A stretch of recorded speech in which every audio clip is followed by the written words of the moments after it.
এই মুহূৰ্তত দিবলৈ লৈছো এটা গুৰুত্বপূৰ্ণ খবৰ। অসম চিকিৎসা মহাবিদ্যালয় হাস্পতালত ভয়াৱহ ঘটনা। প্ৰসূতিৰ প্ৰসৱ হোৱা কন্যা সন্তানৰ ঠাইত গতালে মৃত ল'ৰা সন্তান। ভুক্তভোগী পৰিয়ালক চিকিৎসকে শাৰীৰিকভাৱে অপদস্থ কৰাৰ অভিযোগ।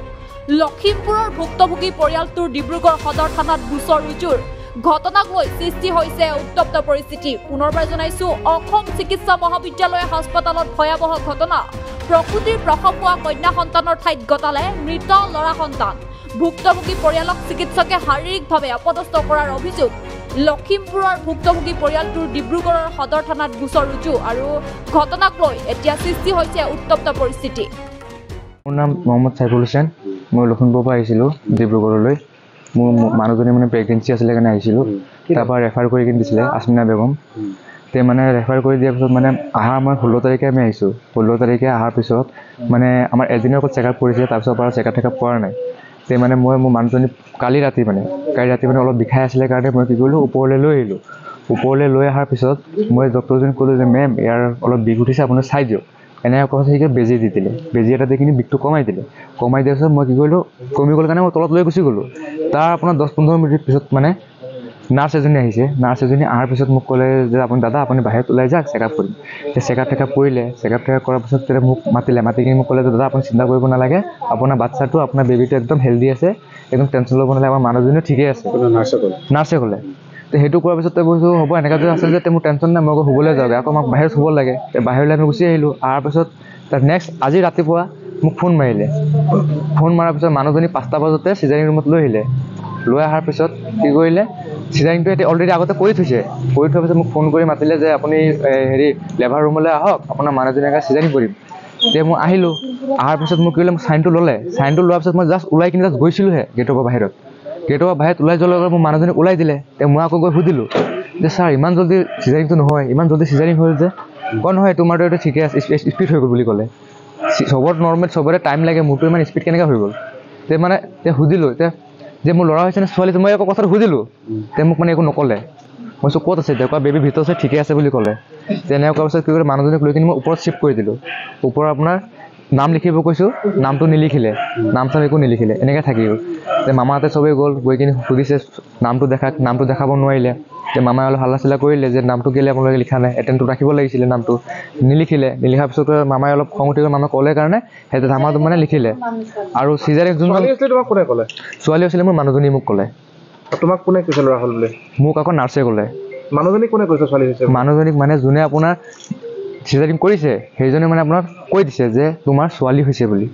ঠিক আছে, সেইটো কৈ দিয়াৰ পিছত আকৌ মানে মই আকৌ মানুহজনীক গৈ মই সুধিলোঁ যে মোৰ ল'ৰা হৈছে নে ছোৱালী হৈছে? তে মানুহজনী ক'লে আমাৰ ছোৱালী হৈছে, মোক নাৰ্ছ বাইদেউ কৈ দিলে। তে মোৰ তেতিয়া মানে ভাবিলোঁ আৰে নাৰ্ছে কৈছে ছোৱালী হৈছে, ডক্টৰে তলত আহি কৈছে মোৰ ল'ৰা হৈছে, সেইটো মই মানি নলোঁ। আচ্ছা মই মানিলোঁ মোৰ ল'ৰাই হৈছে, মই সেইটোও মানিছিলোঁ। লেকিন 5-10 মিনিটত আপোনাৰ আধা ঘণ্টা 1 ঘণ্টাতো পূৰা টাইট হৈ নাযায়, বডিটো কোলা হৈ গৈছে, পেট একদম নাভিটো কোলা হৈ আছে, উঠ কোলা হৈ আছে, বডিটো পূৰা টাইট হৈ গৈছে, এনেকৈ লাগিছে ফ্ৰিজৰ ভিতৰৰ পৰা ওলাই আনি দিছে মোক। তেতিয়া মইতো ক'লোঁ নাই, এইটো মোৰ হ'বই নোৱাৰে। আৰু যদি মোৰ নিজৰ যদি পুত্ৰ সন্তান হয়, তে বাপেক হিচাপত মই চালে মানে মোৰ এটা আঘাত লাগিব চাই না। কিন্তু মোৰ সেনেকৈ একো ভাৱ অহা নাই। মই চাই কিনি এনেকৈ চাইছোঁ, চুই কিনি চাই কিনি মই একো কোৱা নাই, লাহেকৈ গুচি আহিছোঁ। গুচি অহাৰ পিছত মই অলপ দেৰি চিন্তা কৰি বহিলোঁ। বহি কিনি অলপ ভাবিলোঁ যে এইটোতো মোৰ হ'ব নোৱাৰে, কাৰণ মোৰ যদি হয় মোৰ এটা নিজৰ এটা ফিল এটা আহিব ভিতৰৰ পৰা। আৰু দেখাততো মোৰ লিখীয়া নহয়। থানাত এজাহাৰ দিলোঁ। পুলিচ পাৰ্টিৰ পৰা এতিয়ালৈকে একো কোৱা নাই। আহা আমাৰ আপোনাৰ আধা ঘণ্টা বেছিয়ে হ'ল। পুলিচে তোমালোকক কেলৈ ভয় থাকে? এতিয়া পুলিচে আকৌ মোক ঘূৰি ফুৰি কেলৈ ভয় আছে সেইটো মোক কোৱা নাই। খালি কৈ আছে, এতিয়া মোক মানে সুধিছে ছাৰজনে যে তুমি মোক ঘটনাটো সুধিলে, মানে মই ঘটনাটো ক'লোঁ। কোৱাৰ পিছত মই ক'লোঁ যে মোৰ ছোৱালী হৈছে বুলি। তে মোক আকৌ ছাৰে সুধিছে তোমাৰ ছোৱালী হৈছে বুলি তোমাক কোনে ক'লে? তে মই ক'লোঁ মোৰ মানুহজনীয়ে ক'লে। ছাৰ তোমাৰ মানুহজনীয়ে কেনেকৈ গম পালে? তে মই আকৌ ক'লোঁ আৰে যাৰ চিজাৰিং কৰিছে, যাৰ অপাৰেশ্যন সিয়েতো গম পাব না, বাহিৰা মানুহতো গম নাপায় নহয়। তে মানুহজনীয়ে গম পাব। ডক্টৰজনৰ নাম কোৱা নাই নেকি ভাই? নাই, ডক্টৰজনৰ নাম এটেণ্ডৰো নাই। যোনটো চিজাৰিং কৰিছে ডক্টৰ আছমিনা বেগম লিখা আছিল, কিন্তু ডক্টৰৰ নামটো নাই। থানাৰ পৰা কোৱা নাই নেকি কোনে চিজাৰিং কৰিছে? নাই, থানাৰ পৰাও একো কোৱা নাই, এতিয়ালৈকে একো কোৱা নাই। ধমকি দিছে নেকি? পুলিচে ধমকি মানে কৈ আছে আৰু তোমালোকে আমাৰে ভুল বুলি কৈ আছে। কেনেধৰণৰ মানে এতিয়া মই কৈছোঁ যে মোৰ বেবীটো ৰাতি 12টা-1টালৈকে মই তাত থাকোঁ, মোৰ বেবীটো মুভ কৰি আছে, খেলা ধূলা কৰি আছে, মোৰ 15 দিন সময় এতিয়াও আছে। এতিয়া আপোনালোকে অচানক হেৰি কৰি দিলে। সেইটো কোৱাৰ পিছত আকৌ সিহঁতে আকৌ মোক কৈ আছে যে সেইটো তোমালোকৰ ভুল, তোমাৰ বেবীটো ৰাতিৰ ভিতৰত চাই কিবা এটা হৈ গ'ল। বা ৰাতিৰ ভিতৰতে কিবা এটা এমাৰ্জেঞ্চি হৈ গ'ল, তে নাৰ্ছ বাইদেউ আহিটো চেক কৰি গৈ আছে না টাইমে টাইমে। তুমি গোটেই ৰাতি আছিলা ইয়াতে? মই আপোনাৰ মিনিমাম 11 চাৰে 11টালৈকে তাতে আছিলোঁ। তাৰপিছত মোৰ লগত কৰিলে চিজাৰিং আপোনাৰ মানুহজনীক লৈ আহিছে 5টা বজাতে, ৰাতিপুৱা 5টাতে লৈ আহিলে। অনাৰ পিছত মোক ফোন মাৰিছে আপোনাৰ 7:34 ফোন মাৰিছে, মোৰ ৰেকৰ্ডিং আজি ৰাতিপুৱা 7:34 ফোন মাৰি কিনে মোক মানে চাইনটোৰ কাৰণে মাতিলে। চাইনটো কৰি দিয়াৰ পিছত মানে লগলে বেবীটো মানে মানুহজনীক ওলাই দিছে, বেবীক দিয়া নাই, অকল মানুহজনীক ওলাই দিছে, কয় এইটো ওপৰৰ ৰুমত শ্বিফ্ট কৰি দিয়া। তে মোৰ লগত এজন তাৰে কৰ্মচাৰী এখন ছুইপাৰ বুলি সি লৈ কিনি মোক ওপৰত শ্বিফ্ট কৰি দিলে। আৰম্ভণিৰ পৰাটো মানে মই এইটো ল'ৰাটো প্ৰথম যি তাই মেডিকেলত আছিলে, অতি প্ৰথমত মোৰ ল'ৰাটো আছিলে, তাত চাইফুল হুছেইন। বোৱাৰীৰ নাম আসমিনা বেগম। কিহৰ কাৰণে ইয়াত আহিছিল? কিহৰ কাৰণে আছিলে মানে ডেলিভাৰী পেচেণ্ট আছিলে। তাৰপিছতে ইয়াত লিখি দিলে, আমি ইয়াত লৈ আহিলোঁ। অহাৰ পিছত তাৰপিছত ডক্টৰে মানে চাই পিনি কৈছে যে বেবীটো ঠিকে আছে, ৰিপৰ্ট চব চালে, নৰ্মেল আছে বুলি ক'লে। নৰ্মেল থকাৰ পিছত মই ক'লোঁ যে ঠিকে আছে, তেওঁ কৈছে আৰু এমাহৰ টাইম আছে। ঠিক আছে, 1 মাহলৈকেতো আমি থাকিবলৈ নোৱাৰোঁ, 1 মাহৰ টাইম যেতিয়া আছে তেতিয়াহ'লে আমি তেতিয়া ঘৰত যামগৈ। পিছত ঘপককৈ আজি ৰাতিপুৱা কি কৰিলে, ডক্টৰে মাতি মানে মোৰ ল'ৰা চাইফুল হুছেইনৰ চাইন নোহোৱা কৰি মানে এহেঁতে মানে চিজাৰিং কৰি দিলে। চিজাৰিং কৰাৰ পিছত মানে তাক মাতিলে যে তোমাৰ কিবা চাইন লাগিব, তোমাৰ বাচ্চা মই মানুহজনীক ভিতৰত ভৰালোঁ। তেওঁ কৈছে ল'ৰাটো যে মোৰ মাতি পিনি লৈ গ'ল, লৈ যোৱাৰ পিছত কি ক'লে 5 মিনিট পিছতে মানে মোৰ বোৱাৰীটোক ওলাই দিলে। ওলোতে 5 মিনিটতো চিজাৰিং হ'ব নোৱাৰে। তাৰপিছতে বোৱাৰী যেতিয়া সুস্থ হৈছে, তেওঁ কৈছে, মোৰ বোৱাৰীয়ে সুধিছে তোমাৰ কি হৈছে, কৈছে কি বোলে মোৰ ছোৱালী হৈছে। তেতিয়াহ'লে ছোৱালী হৈছে বুলি কৈছে, 7টামান বজাত কৈছে ল'ৰাক ফোন মাৰি পিনি চিষ্টাৰে কৈছে যে তোমাৰ ল'ৰা এটা হৈছে, মৰি গৈছে, ল'ৰাটো আহি লৈ যোৱা, এনেকৈ কৈছে। ছোৱালী হৈছিলে বুলি ক'লে তেতিয়া আপোনাৰ দেখা নাই, দেখা নাই, এতিয়ালৈকে আমাক বেবীটো দেখুওৱা নাই।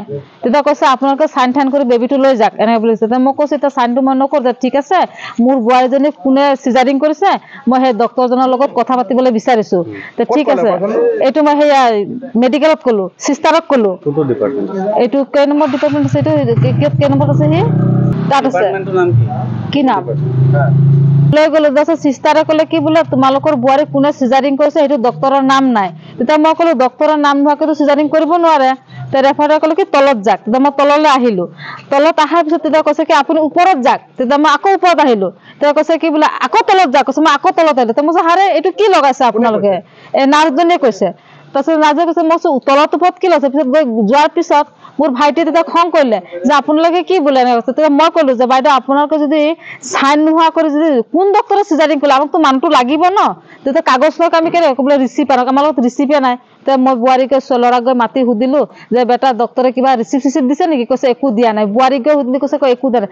যদি একো ৰিচিপ্টে দিয়া নাই, একো চাইনে কৰা নাই, তেতিয়াহ'লে কেনেকুৱা চিজাৰিং কৰিলে। আৰু বোৱাৰীক কৈছে ছোৱালী হৈছে, ল'ৰাক কৈছে মোৰ ল'ৰাক কৈছে কিবা ল'ৰা হৈছে বুলি, বোৱাৰীক কৈছে ছোৱালী হৈছে বুলি। সেইটো কেনেকৈ সম্ভাৱনা হ'ব পাৰে। ডক্টৰজন কোন হৈছে এতিয়ালৈকে আমি গম পোৱা নাই। এতিয়া ডক্টৰৰ নামো দিয়া নাই আমাক, আৰু কোন ডক্টৰে চিজাৰিং কৰিছে আমি এতিয়ালৈকে গম গতি পোৱা নাই। চিজাৰিং ৰুমত কৰালে। কি জেগাডোখৰ নাম কি হয়? জেগাডোখৰ নাম কি সেইটো কলেজ কি হয়? Assam medical college, Dibrugarh Assam medical college.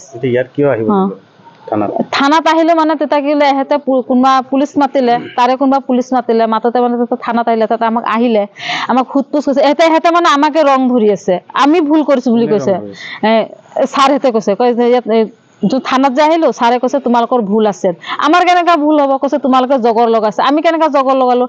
আজি যদি কাগজটো যদি আমাক ভালকৈ নেদেখালেহেঁতেন, নক'লেহেঁতেন, তেতিয়া আমাৰতো জগৰ লাগিব, জগৰ লগাব অহা নাই। ইয়াত আমি বেবীটো বাচ্চাটো চাবলৈহে আহিছোঁ। তেতিয়াহ'লে চিষ্টাৰজনীয়েহে জগৰ লগালে। ডক্টৰজনে আহি পিনি কৈছে ডক্টৰে আহি পিনি সোধ-পোছ নাই পোৱা, পূৰা মানে মাৰপিট লগাই দিলে আহি পিনি। ওলাক বোলে ওলাক। তেতিয়া মোক আপুনি কোন হয়, কৈছে মই ৰখাইছোঁ। মোকো মাৰিছে, ছাতি দি পিনি মোকো মাৰিছে। নহয়, ডক্টৰজনে মাৰিলে, ডক্টৰো মাৰিলে। আৰু মানে পুৰা মেডিকেলত যিমান ডক্টৰ আছে পুৰা মানে ঢুকিয়া লাগি গ'ল একদম, মানে পুৰা মাৰিলে। মইতো লেডিজ আছিলোঁ, মোক কেলে সেই মানুহজনে মোক মাৰিলে, ডক্টৰজনে। মোকতো মাৰিব নালাগিছিলে। এতিয়ালৈকে একো কৰা নাই। এতিয়া কৈছে আমাৰ মানে সোধ-পোছ কৰিছে, আমাক মেডিকেল কৰাম বুলি কৈছে। এতিয়া কৈছে আপোনালোকক কোনে কোনে দুখ পাইছে মেডিকেল কৰাব লৈ যাম, এই কৈছে। কিন্তু ঘূৰি ফুটি মানে আমাক ভুল ধৰি আছে।